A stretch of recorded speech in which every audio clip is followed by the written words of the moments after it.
श्रीराम जय राम जय जय राम. श्रीराम जय राम जय जय राम. 29 डिसेंबर.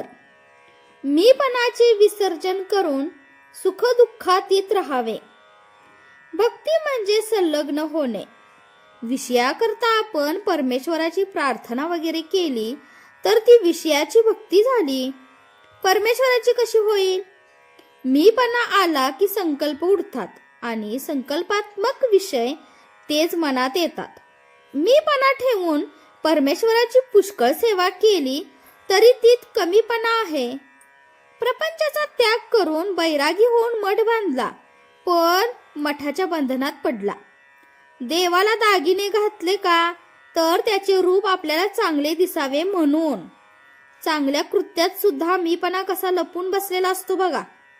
थोडक्यात म्हणजे मीपणाचे विसर्जन केले पाहिजे. साधू करते पण परमेश्वराला देतात. वास्तविक आपण करते आहोत कुठे? आपण करते म्हटले परंतु मग आपल्या इच्छेप्रमाणे गोष्टी घडतात कुठे?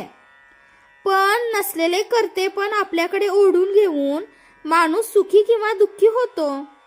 ज्याच्याकडे करते पण आहे त्याला ते देऊन आपण सुखदुःखातीत राहावे.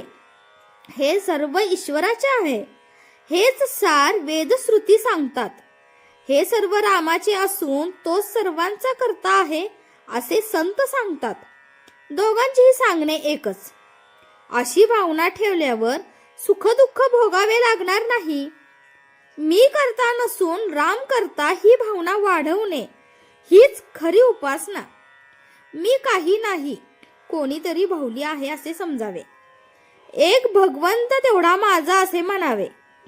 संतांजवळ राहिल्याने आसक्ती जरी पुरती सुटली नाही तरी न कळत कमी होत असते. म्हणून आपण नेहमी सत्समागमात राहावे. संगत आणि अभ्यास यांचा आपल्या मनावर फार परिणाम होतो. आपण हातात काठी घेतली तर उगीच कुणाला मारावेसे वाटेल. ही झाली काठीची संगत. आपण हातात माळ घेतली तर तिने जपच करू. माळेने आपण काही कुणाला मारणार नाही. आपल्या पोशाखात, वागण्यात, बोलण्यात सर्व ठिकाणी संगत आपल्यावर परिणाम करते. म्हणून संतांचा सहवास नेहमी ठेवावा. गाय जशी वासरा मागून येते तसे संत नामा मागून आलेच पाहिजेत. ते नाम घेणाऱ्याला धुंडाळत येतील आणि त्यांच्या मागोमाग भगवंत अर्थात आलाच म्हणून समजा. दवाखान्यात गेलेला रोगी जसा डॉक्टरच्या स्वाधीन असतो तसे आपण संतांच्या घरी गेल्यावर त्यांच्या स्वाधीन होतो. म्हणून संतांच्या संगतीत आपण गेलो की आपले कर्तृत्व संपले असे मानले पाहिजे. सत्संगतीने साधकाची वाढ होते. संतांना ओळखण्यासाठी अनुसंधानाशिवाय दुसरे साधन नाही. संतांना भक्तीचे व्यसन असते. ते नेहमी नामात असतात. संत हे भगवंता वाचून दुसरीकडे राहिलेच नाहीत. म्हणूनच ते संत झाले म्हणजे देवस्वरूप बनले. भगवंताचे नाम सिद्ध करून देणे हाच संतांचा जगावर सर्वात मोठा उपकार होय. प्रापंचिक लोकांना परमार्थाला लावायला संसारी संतच खरा उपयोगी पडतो. जय जय रघुवीर समर्थ. आजचे बोधवाक्य.